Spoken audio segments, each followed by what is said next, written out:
Merci d'être avec nous dans ce journal sur la RTNC2 Développement. La situation sécuritaire dans l'est du pays, précisément dans la province du Nord Kivu, au cœur de la réunion du Conseil supérieur de la défense lundi, présidée par le commandant suprême des forces armées de la République démocratique du Congo. Les grandes lignes de cette rencontre dans la bouche du vice-premier ministre, ministre de la Défense nationale et ancien combattant Jean-Pierre Bemba. Extrait choisi, Georges Kisapindou. Le Conseil supérieur de la défense, qui s'est réuni autour du commandant suprême des forces armées et de la police nationale, président de la République, a porté essentiellement sur les questions sécuritaires au niveau général du pays et particulièrement la situation qui prévaut au niveau du Nord Kivu.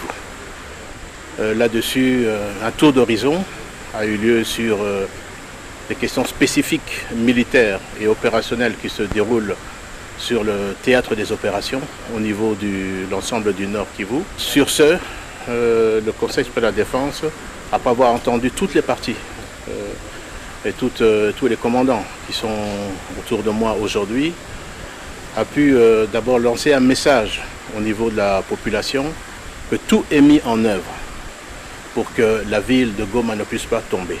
Parce qu'il faut faire attention au niveau des réseaux sociaux qui alimentent, et certainement l'ennemi doit être pour quelque chose, les réseaux sociaux pour créer une certaine peur, fragilité dans les esprits. Tout est mis en œuvre sur la défense de la ville de Goma. Deuxièmement, en ce qui concerne les différentes localités qui sont occupées par les forces rwandaises, également l'ensemble des forces armées sont en train de mettre tout en œuvre également pour pouvoir récupérer toutes ces localités occupées par les forces rwandaises. Et ça, le commandant suprême est très ferme là-dessus. Il a demandé que l'ensemble des dispositifs puissent être pris à ce sujet. En ce qui concerne également la question des réseaux sociaux, comme je le disais, je demande à la population de vraiment faire très attention parce que nous voyons des militaires qui sont en train de s'exprimer, nous voyons des audios qui sont en train de circuler. Attention, attention, ce n'est pas la réalité. Les forces armées sont en train de faire un travail extraordinaire. Peut-être que nous ne le disons pas assez, mais vous devez savoir que l'ennemi subit d'énormes pertes également sur le territoire. Enfin, le Conseil supérieur de la défense a demandé au commandant suprême, au chef de l'État, de pouvoir lever le moratoire sur la peine capitale en ce qui concerne les questions de traîtrise au sein des forces de défense et de sécurité. Les Nations Unies réitèrent son soutien à la République démocratique du Congo. En témoigne la visite dans l'est du pays du secrétaire général adjoint de l'ONU en charge des opérations de maintien de la paix. Reportage. À travers sa visite entamée en début de semaine à l'est de la République démocratique du Congo, le secrétaire général adjoint de l'ONU en charge des opérations de maintien de la paix, Jean-Pierre Lacroix, vient réitérer l'engagement des Nations Unies à relever le défi sécuritaire aux côtés des autorités congolaises. Le soutien des Nations Unies à la force de la SADC en cours de déploiement sur le terrain est également envisageable, mais pour Jean-Pierre Lacroix, seul le Conseil de sécurité détient le quitus. Plus généralement, nous avons évidemment aussi abordé la situation qui prévaut au Nord Kivu, le travail opérationnel qui est en cours en coopération entre la MONUSCO, plus spécifiquement la force et les FARDC. Nous avons des opérations en commun qui visent notamment à assurer la protection de la région de Goma-Saké. Nous avons également exprimé notre disponibilité à ce que la MONUSCO puisse apporter un soutien accru à la force de la SADC, la SAMI-DRC. Mais la décision sur ce point dépend du Conseil de sécurité des Nations Unies auquel nous allons faire des recommandations et des suggestions afin qu'un mandat plus large soit donné à la MONUSCO pour apporter davantage de soutien à cette force importante. Au menu également, le processus de désengagement de la MONUSCO après le renouvellement d'une année de son mandat sur le sol congolais. Les Nations Unies tiennent à accompagner davantage la République démocratique du Congo dans cet important défi. sécuritaire. Le cadre dans lequel nous inscrivons notre travail est le plan de désengagement qui a été agréé entre les autorités congolaises et les Nations Unies à la fin de l'année dernière et qui a été entériné par le Conseil de sécurité. Ce plan prévoit d'abord une première phase qui concerne le Sud Kivu et nous avons discuté de la manière dont cette première phase de désengagement pourrait se faire dans les meilleures conditions possibles. Nous avons un souci commun qui a été, je crois, exprimé plusieurs fois par son Excellence le Président de la République, que ce désengagement se fasse de manière raisonnable, de manière ordonnée. Le secrétaire général adjoint de l'ONU en charge des opérations de maintien de la paix était accompagné de la représentante spéciale du secrétaire général des Nations Unies à RDC, Mme Bintou Keïta, et de M. Bruno Lemarquis, coordonnateur humanitaire des Nations Unies au Congo démocratique. La Croix-Rouge est venue présenter au chef de l'État sa mission de prévenir et alléger les souffrances des populations vulnérables, une mission qu'elle a reçue de la communauté internationale depuis 1961. Reportage. Avec son statut d'une organisation humanitaire impartiale, neutre et indépendante, la Croix-Rouge a reçu de la communauté internationale la mission de prévenir et alléger les souffrances des populations vulnérables. Une mission que l'équipe dirigeante de la Croix-Rouge République démocratique du Congo est venue présenter au chef de l'État, Félix Antoine Tshisekedi Tshilombo. Une première depuis l'existence de la RDC et de cette institution humanitaire implantée au pays depuis le 1er mars 1961. La Croix de la République démocratique du Congo a été créée par décret de loi depuis 1961. Jusqu'à l'heure, nous fonctionnons, mais nous avons des potentialités, des acquis positifs et négatifs que nous pouvons parler. Les positifs, nous avons des volontaires qui travaillent et nous fonctionnons. Nous travaillons dans les réponses des catastrophes, dans les situations sanitaires, lutter contre les maladies et beaucoup de choses encore. Et nous avons expliqué comment nous fonctionnons, et quelles sont nos difficultés et quels sont nos points forts que nous pouvons mettre à la disposition de l'État congolais. Le président de la République était content de rencontrer pour la première fois le membre de sa Croix-Rouge depuis 63 ans maintenant. On n'a jamais eu cette opportunité. Et il était content de nous rencontrer. Et puis nous aussi, nous sommes contents de pouvoir donner ce que nous pouvons donner. Et ce que nous pouvons dire au président de la République, parce que le seul garant qui peut donner des moyens à la Croix-Rouge pour fonctionner comme il faut et aider les vulnérables de la République démocratique du Congo. Avec son profil d'organisation humanitaire, la Croix-Rouge République démocratique du Congo se veut auxiliaire du pouvoir public avec un travail consistant à contribuer par l'activisme de volontaires à accompagner les plus vulnérables pour la prévention des maladies et d'autres situations difficiles.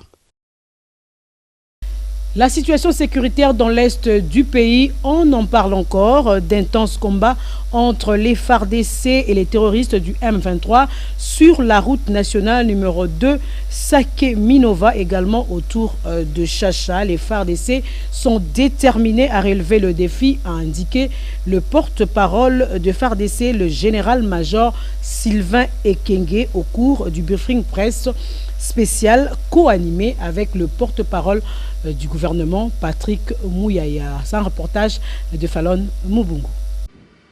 La situation sécuritaire dans l'est de la RDC demeure tendue. D'intenses combats se déroulent au niveau de la route nationale numéro 2, Sake-Minova, ainsi qu'autour de la localité de Chacha. Les vaillants soldats FARDC sont engagés et déterminés à relever le défi, a déclaré le porte-parole des FARDC, le général-major Sylvain Ekenge, au cours du briefing presse spécial. De manière générale, la situation militaire sur le terrain est caractérisée par d'intenses combats entre nos agresseurs et les FARDC. Les combats sont autour du contrôle aujourd'hui de la partie RN2 située entre Sake et Minova.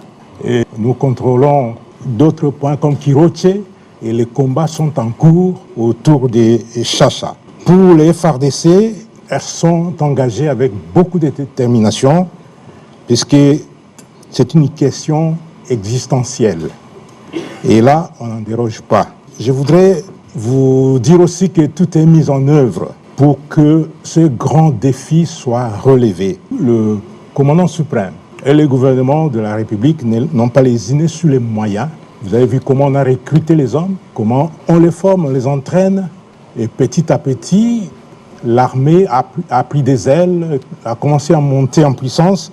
Et aujourd'hui, elle fait face à cette menace. Le porte-parole du gouvernement, Patrick Mouyaya, a quant à lui appelé la population à la vigilance et aux médias de barrer la route à toute forme de désinformation face à l'agression rwandaise via le M23. Nous comptons beaucoup sur les médias pour être sûr que nous relayons les bonnes informations et que grâce à certains d'entre vous, nous pourrons faire rapidement le fact-checking pour casser tout ce qui est manipulation, diffamation et mensonges dilués par l'ennemi. Les léopards arboreront un écusson noir sur le bras en guise de solidarité pour toutes nos populations qui sont touchées par cette barbarie. Il faut qu'on reste vigilant et qu'aucun centimètre de notre territoire ne puisse être cédé à l'ennemi d'aucune manière, si ce n'est par les déversements de sang de tous les Congolais. Et signalons que le commandant suprême des FARDC, Félix Antoine Tshisekedi Tshilombo, a présidé la réunion du Conseil supérieur de la défense où quelques mesures sécuritaires ont été prises, notamment la restauration de la peine capitale pour tous ceux qui seront considérés comme traîtres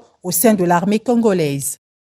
Autre chose, trouver des solutions aux problèmes environnementaux, c'est l'objectif de l'atelier organisé par le ministère de l'Environnement et Développement durable en collaboration avec ses partenaires, les soucis et le renforcement de capacités de mise en œuvre du cadre national de biosécurité en Afrique. Des explications avec Derrick Kalala. Regardez.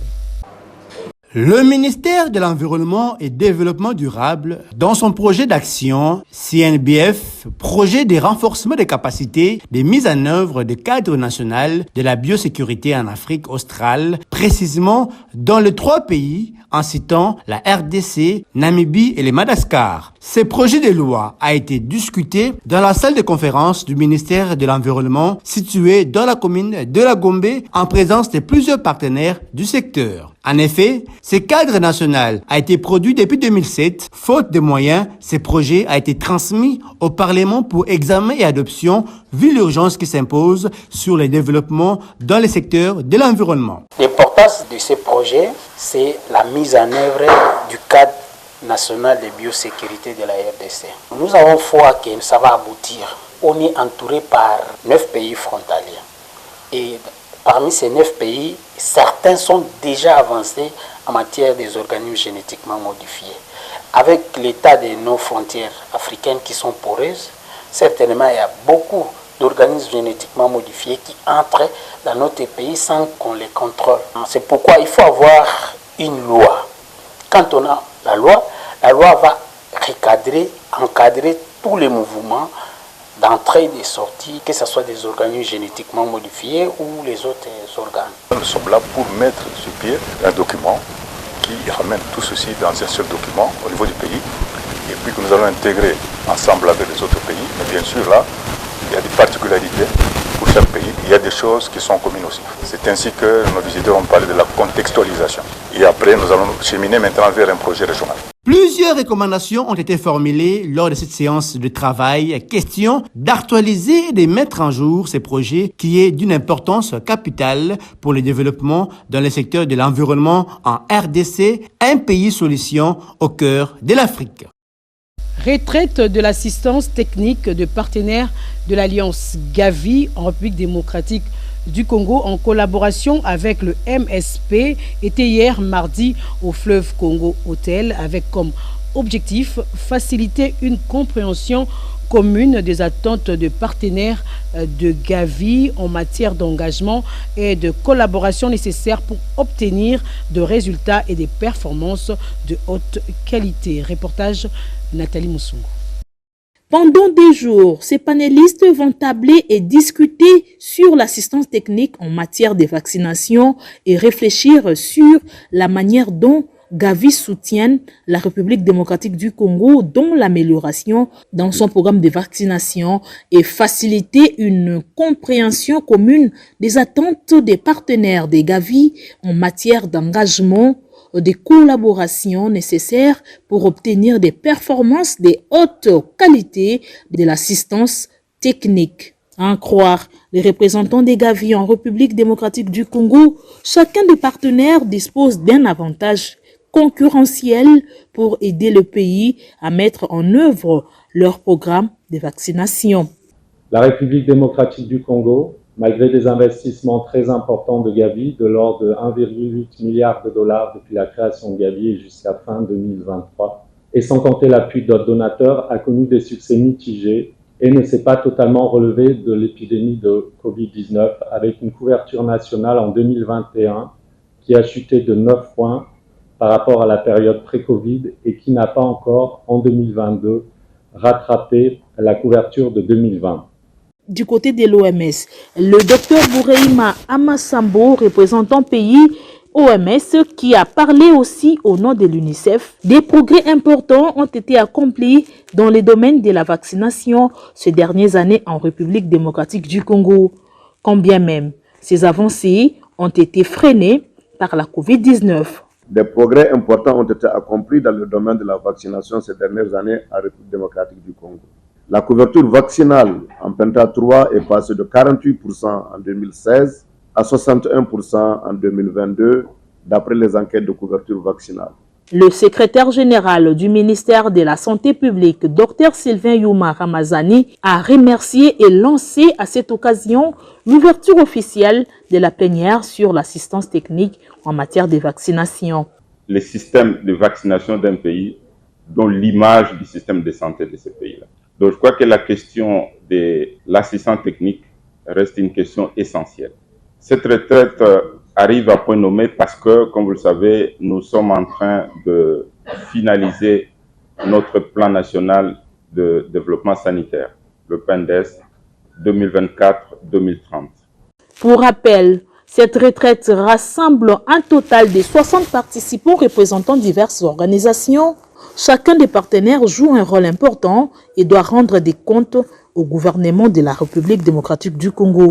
Car il est essentiel d'avoir un alignement collectif durable afin que le pays s'approprie les transferts des compétences et se dote des capacités pour de meilleurs résultats.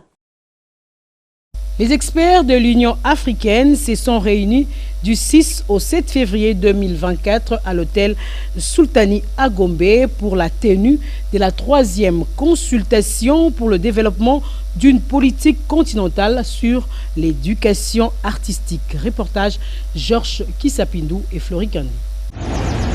C'est dans cette optique que la 3e consultation pour le développement d'une politique continentale sur l'éducation artistique s'est tenue à Kinshasa en vue de permettre aux différents experts congolais impliqués dans ces projets de pouvoir donner leur rapport dans cette politique continentale. Un document sera donc élaboré et servira à avoir une politique continentale sur la question de l'éducation artistique en Afrique, notamment sur les programmes à prendre pour faciliter l'intégration de l'art et de la culture dans les systèmes éducatifs dans leurs pays respectifs, et c'est après l'adoption des politiques qui seront mises en place tout en respectant le plan stratégique des différents États. Cette initiative vise à améliorer la qualité de l'éducation avec un contenu qui permettra aux générations futures d'approfondir leurs connaissances sur leur pays, de se découvrir, de se connaître, de valoriser leur patrimoine national et de développer leurs identités à la lumière de valeurs universelles et des enjeux de l'heure. Et nous sommes dans un pays où on a dit, et on continue à le dire,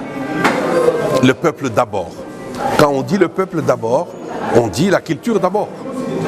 Parce que la culture, c'est le peuple. Donc un peuple, son fondement, c'est lui-même, basé sur ce qu'il est, comment il se projette. Et à côté de cette culture, elle s'exprime par ce que nous appelons les expressions artistiques.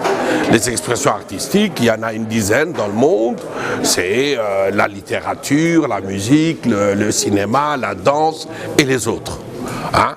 Donc c'est ça qui fait le fondement d'un peuple et sa culture. Nous espérons que la RDC ainsi que les autres États membres de l'Union africaine puissent justement adopter cette politique et l'implémenter au niveau de leur stratégie nationale. Rappelons que le gouvernement de la République démocratique du Congo s'est engagé en 2016 à construire un système éducatif inclusif et de qualité contribuant efficacement au développement national, à la promotion de la paix et d'une citoyenneté démocratique active. Cet engagement du gouvernement s'est concrétisé au travers la stratégie sectorielle de l'éducation et de la formation 2016-2025 qui s'est construite autour de 3 axes stratégiques, notamment l'extension de l'accès de l'éducation et la promotion de l'équité, l'amélioration de la qualité, le développement de la bonne gouvernance. Madame Angela Martins, le directeur général de l'Institut national des arts, les experts de l'Union africaine et les membres de la société civile ont tous pris part à cet atelier.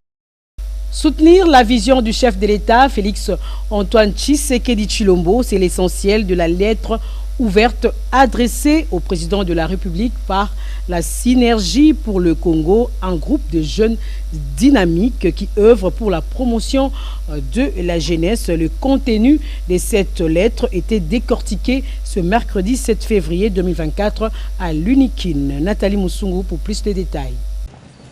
La Synergie pour les Congo est une structure très active qui s'assigne plusieurs objectifs cadrons avec l'épanouissement intégral de la jeunesse congolaise. Parmi ses actes prioritaires, promouvoir les valeurs, l'éthique et le savoir-vivre. Dans son allocution, le président national, José Eyoka Enyuka, s'est dit prêt à enfiler les costumes des cavaliers capables de soutenir et accompagner le chef de l'État, Félix Antoine Tshisekedi Tshilombo, dans sa vision de promouvoir la jeunesse congolaise. Elle représente plus de 65% de la population active. Vous savez que la jeunesse a de l'énergie, la jeunesse a de la force, la jeunesse a de l'innovation, la jeunesse a de l'intelligence. Voilà pourquoi est-ce que la jeunesse s'engage pour être aux côtés du chef de l'État, pour donner ce qu'elle sait faire à 100%. Dans une lettre ouverte, José Eyoka Enyuka propose clairement la création de véritables start-up. Il éclaire la lanterne quant à ce. Nous avons un cahier de charge. Ce cahier de charge a répertorié tous les différents projets que nous sommes prêts à mettre sur la table du chef. Ça veut dire nous sommes capables de transformer ce sol et ce sous-sol. Nous sommes capables de relever les start-up qui sont en faillite, évidemment avec l'aide du gouvernement. Nous sommes prêts à créer de l'industrie. Nous sommes prêts à créer des usines. La RDC peut compter sur nous. Nous sommes le savoir-faire de la RDC. Réunis dans le bâtiment 7 du Home Plateau totalement rénové, le membre de la Synergie pour les Congo voulait passer le message à l'opinion publique sur le développement de la jeunesse qui restait prioritaire.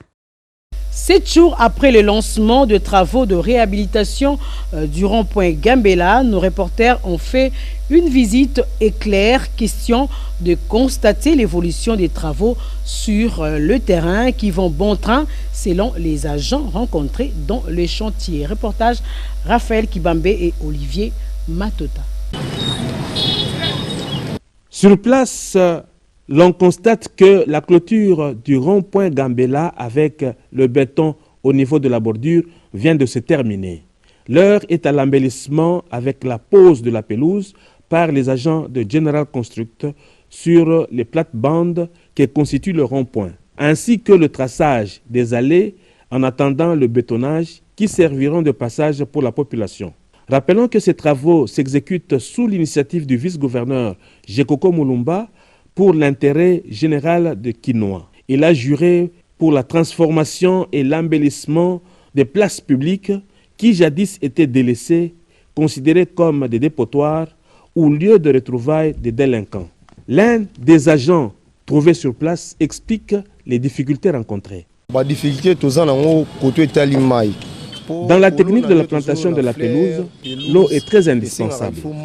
Il faut arroser à tout moment, mais à ce niveau, nous puisons de l'eau de l'autre côté de la rue et cela pose des problèmes et paraît difficile pour les amis qui transportent.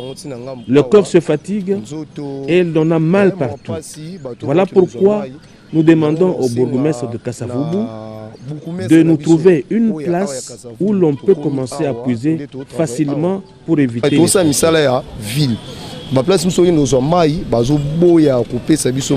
Signalons que les travaux pourront se terminer dans une semaine telle que nous a signifié le responsable des agents sur le chantier. Sur le rond-point des Huileries, l'autorité urbaine a lancé le jet d'eau et l'éclairage public à la grande satisfaction du public présent à la cérémonie.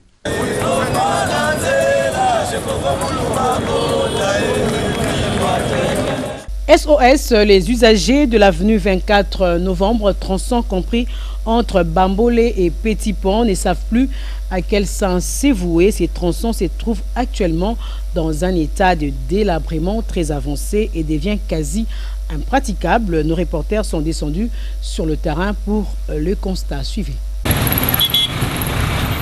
Voici l'image sombre qui présente l'avenue 24 novembre dans son tronçon compris entre Bambolé et Petit Pont. Le macadam est complètement abîmé, des gros trous parsèment cette avenue d'une importance capitale qui constitue un raccourci pour atteindre la commune d'Engaliema. À ce jour, il ne reste plus qu'une seule bande, rendant ainsi difficile la circulation. L'état de ces tronçons est la cause des accidents presque chaque semaine. Face à cette détérioration, les usagers de la route lancent un cri de détresse. Nous souffrons pour travailler. Plusieurs fois, nous sommes tombés avec des mamans sur la moto. La solution finale est de construire un macadam en béton pour que ça dure.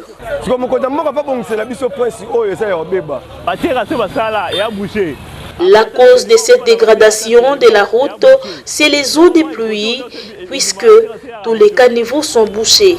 Les autorités doivent d'abord commencer à arranger vers Selembao avant de commencer ici.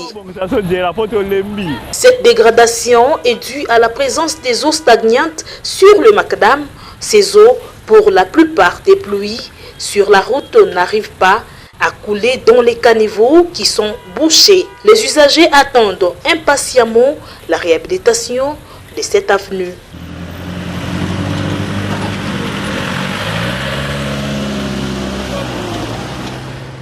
Lisons la presse parue ce matin dans la capitale. Revue de presse, Fallon Malongi.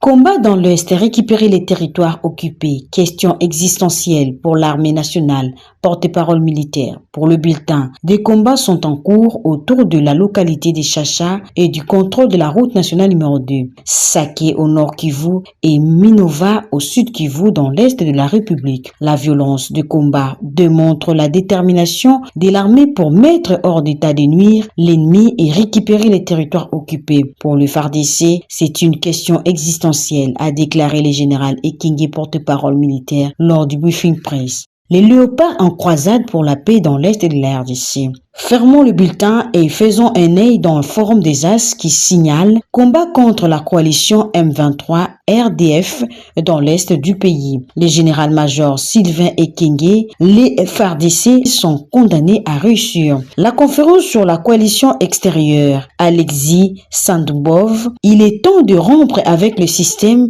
où le pays développé impose leur volonté au monde. De l'autre côté de la prospérité, Goma et ses environs, Patrick Mouyaya réaffirme la détermination du gouvernement à imposer totalement la paix.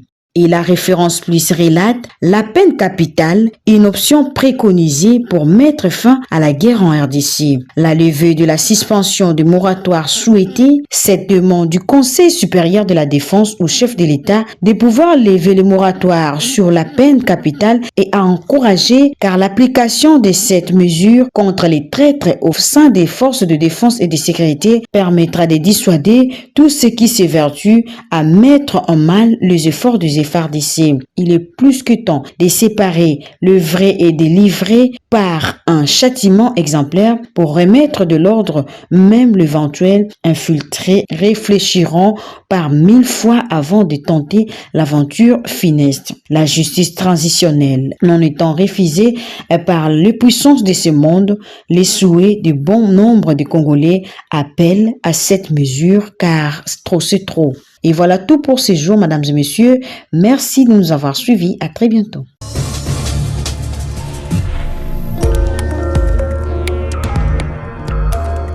Voilà, c'est la fin de ce journal. Merci de l'avoir suivi et le programme continue sur la télévision du développement. Au revoir.